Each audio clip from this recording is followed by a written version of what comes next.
Many years earlier, America was known as the land of the free, as anyone from any country or walk of life is welcome to America to realize the great American dream. However, that took a drastic turn for the worse in recent years when politicians painted illegal immigrants as monsters to be feared so they could make more money and stay in power. During this time, at Lady Liberty's Burger restaurant, the Employee of the Year is hard at work. His name is JP, an American-Mexican guy who loves flipping burgers while listening to his favorite songs.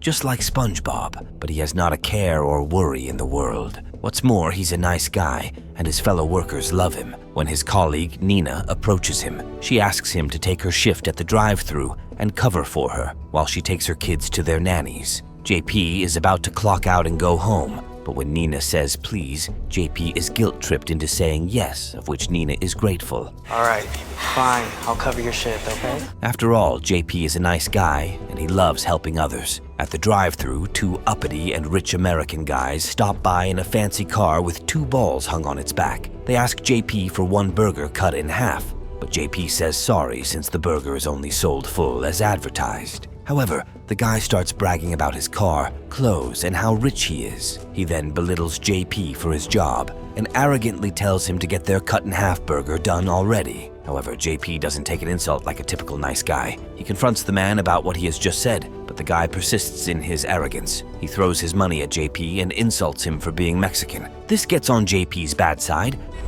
Wetback.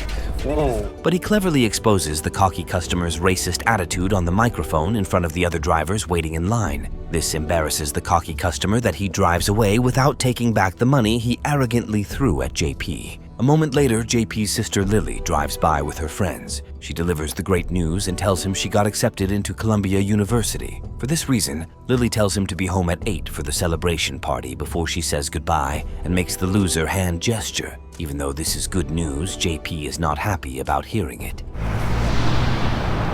After all, his sister will be moving out to another state. So JP calls his mother, Amelia. He confronts her for not telling him about this earlier. Amelia reassures him that his sister will always be there for him. She tells him to be at the party for her before she and her son exchange a love you and hang up. Just then, JP hears a slight noise. He shouts hello to check if anybody is there before a masked man pins him, scaring him, but it's just a prank as the man takes off the mask, revealing himself to be JP's best friend, Scott. When Scott asks him about his feelings regarding his sister getting into college, JP puts his sad feelings aside and says he's happy for her. At home, shortly before the party, JP tells Lily how proud he is of her. I'm proud of you. Lily replies that he could go to college too, but JP assures her that he is a hustler, not a typical worker. He promises her that one day he'll find a way out of his job, get rich, and buy a big new house before she even graduates. The two then take a selfie to send to their mother. Let me fix my hair. But as Lily gets ready for the picture, JP notices a small butterfly tattoo behind her left ear. At the party, everybody is eating and having fun. Lily pokes fun at JP and throws a cootie catcher at him, where she jokingly calls him a dork. Just then, Amelia interrupts and makes a toast. She talks about how proud she is of her daughter going away to college and ends her speech by hugging Lily. Lily then reassures her mother that she'll only be a phone call away and that JP will always be there for her. Lily then addresses her brother. She asks for his promise to take care of things while she's away. Before JP could answer, a team of the heavily armed ICE forces storms the place and arrests everybody, including JP, Lily, and Amelia, who begs them to let go of her children. It turns out the governor, Harper Finn, issued a surprise executive order against immigrants and their children. He had them all arrested and sent them to detention centers. Many saw this act as inhumane. The most prominent of them is the civil rights lawyer Lisa. She described this act as atrocious. Harper then makes a statement, saying he has zero tolerance for those immigrants. Zero tolerance. Along with his fellow immigrants, JP is taken to a detention center and is locked inside a big cell. While all the others sleep at night, JP can't sleep a wink. Clearly, he's in shock and is trying to process what has just happened. The next morning, JP is still deep in thought about what has just happened. He snaps out of it when he spots his sister Lily. She is marched to the bus with other prisoners to be taken to another camp. He tries calling to get her attention, but she doesn't hear him, as the poor Lily is deep in despair. Disheartened by her shattered dream of going to college, seeing his sister go away on the bus, JP is devastated that he can't bring himself to sleep at night. Just as he ruminates on what he's seen earlier, a dog startles him out of his rumination. The next day, JP consults civil rights lawyer Lisa. She tells him his mother will get deported. However, she offers him a way out and suggests that he join a program. In this program, he'll go to a senior home and take care of the old folks there. If JP sticks to this program, then he'll be free. Most importantly, he'll save his mother from deportation. Having no other options, JP agrees to join. From the same detention center as JP, there are some other detainees who also decided to join. There's the Mexican-American activist called Camila and the Argentine Democratic Socialist Micah. Aside from the man named Chris with anxiety and paranoia issues, there's also Big Mac, a funny dude who doesn't know if he's detained because he's black, Latino, or both. As the detainees are lined up, a big and gruff officer named Bruce explains the rules for them. He promises hell to anyone who tries to escape. Following this, JP and the others arrive at the senior home. As they are marched inside the neatly built facility, they meet the owner of the senior home and supervisor of this program, Eddie. Eddie delivers a speech and gives the detainees a promise. If they stick to the program, they'll come out more mature and smarter in life. However, the looks on the faces of the detainees tell Eddie that they don't give a damn. Eddie then spares them the inspirational speech and introduces him to the officers, Cynthia and James. The two officers show the detainees around the facility. They show them their rooms where they'll sleep and the hall where they'll spend most of their time. They also see the garden, where JP exchanges a look with an old lady named Greta, feeling that she's familiar. Following this, JP and detainees have some lunch and then are handed their uniforms so they can start doing their jobs. JP approaches Greta and awkwardly introduces himself as a part of the program. He reads a book to her out loud, but she sobs and yells that he will die here, but Cynthia sedates her and takes her away.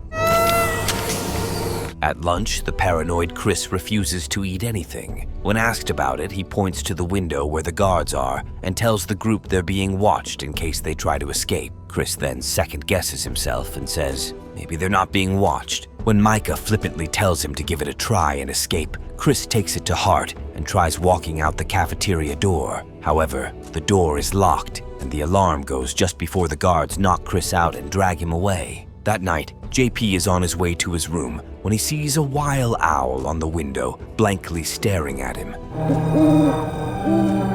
Hearing noise, JP looks the other way. He looks back at the window to find that the owl disappeared, which he finds a bit weird. After getting ready for bed, JP goes into his room and is shocked to see a senile old woman there, coming out of the dark corner. In a whisper, she says Virgil will set him free and walks towards him. Scared, JP tries talking her down, but he trips before the old woman gets on top of him and hysterically yells that Virgil will set him free. Just then, the guards who've been looking for her catch her and take her back. James tells the frightened JP good job and has him go back to his rooms. The next morning, Eddie takes the detainees to a room where the old people diagnosed with dementia and Alzheimer are. He instructs them to take care of their most basic needs and help James do so. After Eddie leaves, JP and James decide to put an old man back to bed. Before doing so, James mocks the old man, who has a tendency to bite those around him. As James calls the old man stupid, JP tells him to be nice and not do that. James then unleashes his racism and insults JP for his background. JP warns him not to do that, but James persists and lists more racial slurs. The two get into a heated argument, but Eddie interrupts and asks if everything is okay. James assures him that everything is okay and that he was just showing JP the ropes. Eddie leaves and the two put the old man to bed. Just then, another old man bites JP's forearm, causing it to bleed. JP passes out while telling James not to hurt the old man. JP wakes up to find his sister Lily. She gives him some water, and JP playfully salutes her with the loser hand gesture he used to exchange with her. However, Lily smiles and doesn't exchange it this time. She just walks to the window and asks him if he promises to take care of things, which is what she asked him during the party. Just then, blood fills the place before JP startles awake from the dream to find Micah on his side. Hey, welcome back. Shortly after, JP eats his lunch with the others when Cynthia passes by to have them back to work in 5 minutes. Camila asks her where Chris is, to which Cynthia replies that Chris is back to the detention center for trying to escape. Just as Cynthia walks away, Big Mac tells them Cynthia's lying. After all, Chris's inhaler is with him, and he doesn't go anywhere without it. That night, Big Mac takes Greta to the room of a dying old man named Phillips. Jokingly, Big Mac tells Phillips he brought him a date and turns around to fix the TV. Unbeknownst to him, Phillips raises his hand, and his finger bones start cracking and contorting in the opposite direction. It's all right.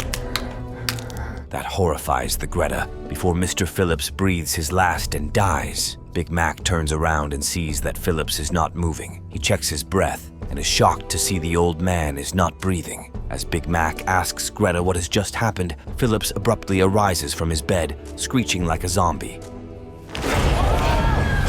He falls off and his body starts twisting. This horrifies Big Mac and causes him to run off. Eventually, all of Phillips's bones break, leading to his ultimate death. This immediately leaves poor old Greta screaming in horror at this gruesome sight. The next day, Eddie gathers the staff and addresses what happened last night with old Phillips. He describes his death as tragic, shocking, and terrifying beyond comprehension. Following this, Eddie asks JP to come with him. Outside, Can I borrow you for a moment?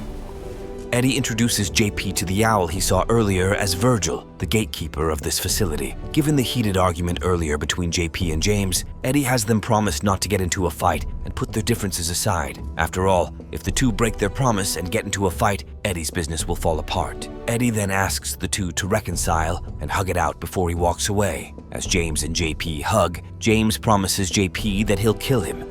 I'm gonna make your life a living hell. But JP shushes and pats him on the back. Weirded out, James pushes JP off and walks away, but he doesn't know JP's has secretly stolen his keys. At night, JP unlocks his ankle monitor and gets out of his room during curfew when nobody is allowed to walk outside. He goes into the rooms of his fellow prisoners, unlocks their monitors, and asks them to go out for some fun. Care for a swim?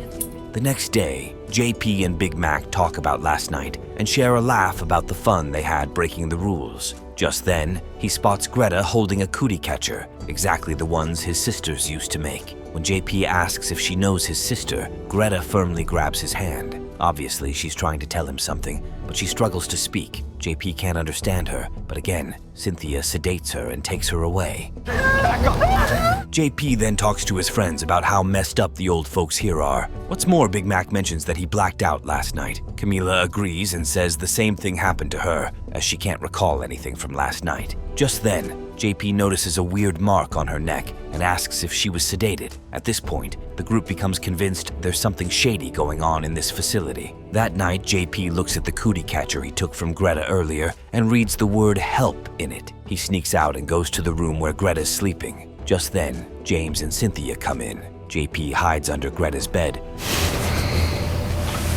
before James and Cynthia sedate her with a double dose with the intention of slowly killing her. After the two leave, JP looks closely at Greta. Lo and behold, JP finds the small butterfly tattoo behind her ear, the same as his sister's tattoo. All along, Greta was actually his young sister Lily. She was trying to clue him about her identity and warn him to escape. This shocks JP, and as he leaves, James catches him and knocks him out. The next day, Big Mac and the two girls notice JP's absence. Have y'all seen JP? Suspecting that something is going on, Big Mac and Micah plan to sneak into James's office, while Camila waits for them outside. Once inside the office, Big Mac has Micah look at any file that has Chris's or JP's name, intending to know where they are. Using a paper clip, Big Mac picks the lock of the drawer and finds the blueprints of a machine and another file where they learn that Chris is in solitary. Solitary?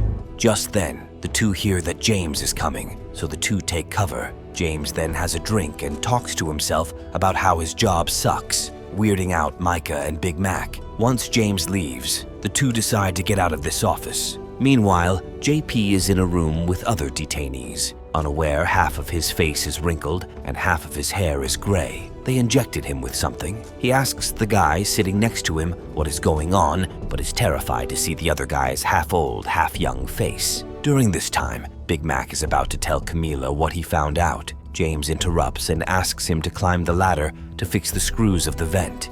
Help me out with something.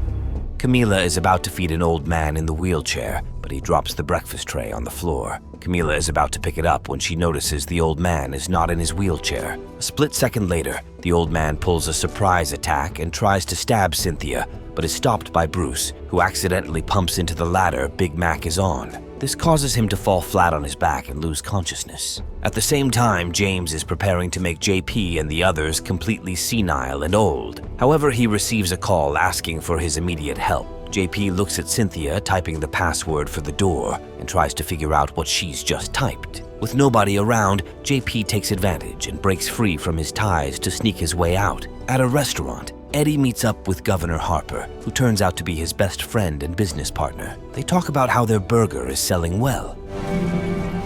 When Eddie asks him if he ever tried one of those burgers, Harper says hell no. Simultaneously, Bruce and Cynthia take Big Mac, who is feigning unconsciousness, to the operating room. While Bruce is nervous about what to do with Big Mac, Cynthia decides to inject him with adrenaline. During this time, JP sneaks to the door and types the password to unlock it, but he fails. Just then, he recalls Eddie introducing Virgil as the gatekeeper and the senile old woman yelling that Virgil will set him free. With that, JP types Virgil and bingo. The door is unlocked. James is pissed when he finds that JP is gone. While JP runs away, James tells Cynthia about it, so she leaves in a rush, forgetting to inject Big Mac and her keys. Meanwhile, Eddie and Harper talk about their operation, and it turns out that Eddie injects the young immigrant kids and plays with their hormones to make them age faster and become older. Once they die, Eddie has their bodies go through a huge grinding machine in the basement of his facility, which JP discovers at this point. This huge machine grinds the flesh of the dead old folks and shapes it into burgers. These human flesh burgers are exported into Harper's burger chain restaurants to be fed to his clueless and unsuspecting customers. This way, Eddie smoothly keeps Harper's burger business afloat, which is something Harper marvels at. Meanwhile, JP is about to unlock a door when he encounters Micah. He tells her what they did to him and warns her to run before the facility does this to anyone. Concerned, Micah asks him what happened when James finally finds him. JP shouts at him not to get closer, but Micah sedates him. As JP loses consciousness, Micah tells him she was never on his side to begin with. Shortly after, JP wakes up to find Eddie sitting there, carelessly reading. JP calls Eddie a cannibal given the bodies he saw in the basement. Eddie cold-heartedly tells him he doesn't eat those human burgers. He adds that he's an American before he belittles JP for his background. After introducing Micah as his little spy, Eddie reveals that his program of caring for the elderly is a scam to cover up his human burger scheme. What's worse, the civil rights lawyer Lisa is in on it too, as she scammed JP and the others into joining this program. To add more to JP's shock, Eddie shows off his machines that make burgers and tells JP that he doesn't need the cheap labor of immigrants like him anymore. Hearing this, JP is appalled and super furious. He feels used and fooled by everyone around him, while Eddie and Micah behind him carelessly dance to the music, celebrating the successful business. Meanwhile, Camila uses a paper clipper to pick the lock of her monitor to sneak out of her room, but Big Mac drops her the key from the vent, much to her delight. While James and Cynthia explain the rules of this to the next clueless immigrant detainees, Camila sneaks out and remains unseen. Camila goes to a staff-only room and breaks the windows there, only to find out that they've been watched and monitored the whole time. At this point, Camila realizes she was watched too. Before she can even process the shock, James catches her. Meanwhile, Micah talks to the tied-up JP, who asks her about his sister Lily. Micah assures him she's fine, but not for long. She's alive. She also reassures him that his sister won't die peacefully in bed like a normal old woman due to the injections she's given. Once she dies, her body will destroy itself, which which is what happened with old Phillips earlier. Micah clarifies that this will prepare the body for getting turned into a human burger. Shortly after, JP meets up with Camila. She also got injected and is about to turn old. Given that they will eventually die and get turned into a human burger, JP decides to fight his jailers and escape with Camila. We gotta get out of here, I mean. At night, JP talks to his sister, Lily. He reminds her of who he is and mentions some of their childhood memories together. Surprisingly, Lily recognizes him and tearfully smiles. The two exchange the loser hand gesture, and JP promises to get them all out of this facility. Shortly after, Cynthia, James, and Micah find that Camila is still up. Just as they are about to sedate her, Camila kicks off the table of the tranquilizers. That signals the other old folks to get up and riot.